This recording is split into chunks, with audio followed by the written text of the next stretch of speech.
कि कई महीनों से लगातार पुष्पकमल दहल की मीटिंग्स केपी शर्मा ओली के साथ साथ चीनी राजदूतों के साथ चल रही थी और माना यह जा रहा है कि यह सरकार गिराने में भी चीन का सीधा सीधा हाथ है, क्योंकि केपी शर्मा ओली चीन के हिमायती रहे हैं, हमेशा से चीन का गुणगान करते रहे हैं। तो आप सबको पता है कि इंडिया और नेपाल के ताल्लुकात काफी खराब है और खराबी की वजह दोनों साइडों से प्रॉब्लम्स आ रही है। हमें देखने को मिल रहा है कि भाई केपी ओली शर्मा भी यहाँ से बातें कर रहे हैं और साइड में इंडियन मीडिया भी रिप्लाई दे रहा है। बट अगर हम केपी ओली शर्मा की बातों को देखते हैं तो वो हमें रियल देखने को मिल रही है। सेम सिचुएशन पाकिस्तान के अंदर भी हुई थी। अब इस दफा जो इंडियन मीडिया ने रिपोर्ट शेयर की है वो काफी खतरनाक है। पहले इस रिपोर्ट को देखेंगे और आपके साथ शेयर करेंगे कि इंडियन मीडिया ने नेपाल के बारे में क्या रिपोर्ट शेयर की है और इंडियन मीडिया नेपाल के बारे में क्या बात कर रहा है, खास करके केपी ओली शर्मा, क्योंकि केपी ओली शर्मा की पार्टी रिसेंटली हुकूमत में आई है और आप सबको पता है कि ताल्लुकात नेपाल के अगर खराब हुए तो केपी ओली शर्मा की टाइम के अंदर ही ज्यादा हुए, यानी 2015-16 और 2019 के अंदर अगर हम बात करते हैं। तो चलिए पहले रिपोर्ट देखते हैं और आपके साथ शेयर करते हैं कि केपी ओली शर्मा और नेपाल के हालात के बारे में और ताल्लुकात के बारे में, इंडिया नेपाल जो ताल्लुकात है उसके बारे में इंडियन मीडिया क्या बात करता है। पहले रिपोर्ट देखते हैं फिर आपके साथ बात करते हैं।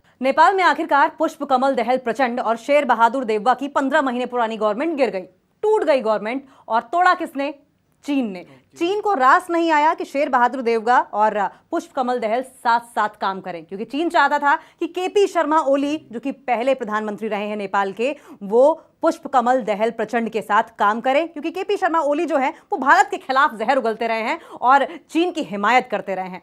अब समझिए हुआ क्या था। हुआ यह है कि कई महीनों से लगातार पुष्पकमल दहल की मीटिंग्स केपी शर्मा ओली के साथ साथ चीनी राजदूतों के साथ चल रही थी और माना यह जा रहा है कि यह सरकार गिराने में भी चीन का सीधा सीधा हाथ है, क्योंकि केपी शर्मा ओली चीन के हिमायती रहे हैं, हमेशा से चीन का गुणगान करते रहे हैं।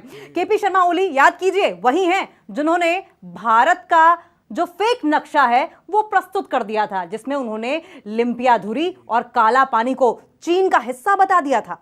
इसके अलावा उन्होंने ये कहा था कि अयोध्या जो है वो हिंदुस्तान में नकली अयोध्या है, असली अयोध्या तो नेपाल में है। कपिल मुनि आश्रम के बारे में भी केपी शर्मा ओली ने यह कहा कि असली कपिल मुनि आश्रम तो नेपाल में है, नकली है, यहां पर हिंदुस्तान में कुछ भी नहीं है। और सिर्फ इतना ही नहीं, जब खेल का मैदान बनाया जा रहा था नेपाल में, तो केपी शर्मा ओली ने यह सवाल उठाए कि भारत की इतनी हिमायत करने की जरूरत क्यों है?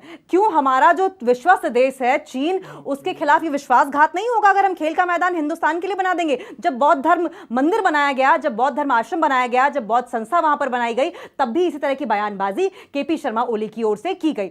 यही वजह है कि चीन चाहता है कि केपी शर्मा ओली सरकार में बने रहे। और सिर्फ इतना ही नहीं, जब 2020 में आपको याद होगा चीन और पाकिस्तान के बीच में बॉर्डर पर जब कश्मकश की स्थिति थी, तनावपूर्ण स्थिति थी, तब केपी शर्मा ओली ही वो शख्स थे जिन्होंने नेपाल में बॉर्डर तक चीन को सड़क बनाने की इजाजत दे दी थी। तो कोई एक बार ऐसा नहीं है कि भारत के खिलाफ केपी शर्मा ओली ने इस तरीके से जहर उगला हो, उटपटांग बातें की हो, या भारत के खिलाफ कदम उठाया हो, या चीन की गोद में जाकर बैठ गए हो। ये बहुत बार ऐसा हो चुका है और यही वजह है कि चीन ने अब की बार फिर से केपी शर्मा ओली को सत्ता तक पहुंचाने के लिए जो रास्ता था वो बनाकर दे दिया।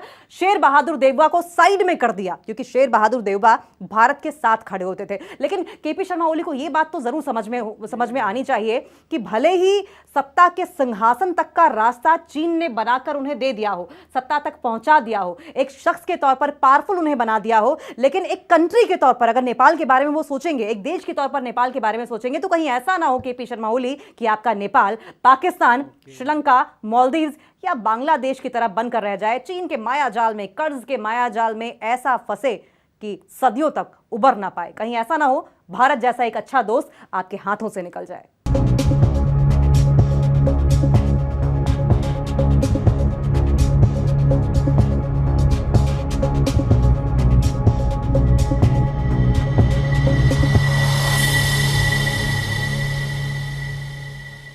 तो आप लोगों ने रिपोर्ट देख ली होगी, आप सबको पता चल चुका होगा। देखिए केपी ओली शर्मा वही बंदा है जिन्होंने बात की थी। आप सबको पता है कि जब नेपाल और इंडिया के ताल्लुकात खराब हुए थे तो उसमें सबसे पहले अगर किसी ने बात की थी तो केपी ओली शर्मा ही थे जिन्होंने बात की थी। रिसेंटली उन्होंने ये शाया किया, उन्होंने ये बताया कि 2015-16 के अंदर इंडिया ने नेपाल को ये धमकियां दी थी कि भाई कॉन्स्टिट्यूशन के अंदर 7 चीजों के अंदर बदलाव करो, और अगर 7 चीजों के अंदर आप बदलाव नहीं करते तो आपके लिए प्रॉब्लम क्रिएट होगी। और बाद में वो प्रॉब्लम क्रिएट भी नेपाल के लिए हुई और नेपाल के लोग इसको मानते भी है और नेपाल के लोग कहते भी है कि हुई थी। बॉर्डर बंद किया गया था, बॉर्डर बंद होने के बाद सबको पता है कि क्या प्रॉब्लम हुई थी। पेट्रोल के इशू थे, खाने पीने की इशूज थी, नेपाल के अंदर दवाइयों के मसले थे, जिसकी वजह से प्रॉब्लम हुई थी। एस जयशंकर जो फॉरेन मिनिस्टर है इंडिया के, वो इस बात को कबूल नहीं कर रहा था कि इंडिया ने बॉर्डर बंद किया है। बाकी मामला आप सबको पता है कि क्या हो रहा है। वेल, अभी अगर हम केपी ओली शर्मा की बात करें तो इंडियन मीडिया केपी ओली शर्मा के बारे में यही बात करे कि भाई यही वो केपी ओली शर्मा थे जिन्होंने ये कहा था कि ओरिजिनल अयोध्या इंडिया में नहीं बल्कि नेपाल के अंदर है। और ये बात हमें कहीं ना कहीं सच भी देखने को मिली थी, बट बाद में वो क्या हुआ वो क्या पता नहीं चला। इसके अलावा भी कई सारी चीजों के अंदर बात हुई थी। केपी ओली शर्मा ने अपनी दौरी हुकूमत में यानी 2020 के अंदर यानी लॉकडाउन के टाइम पे एक नया नक्शा जारी किया था, जिसमें उन्होंने काला पानी, लेपू लेक और लिम्पियादुरा को अपने ही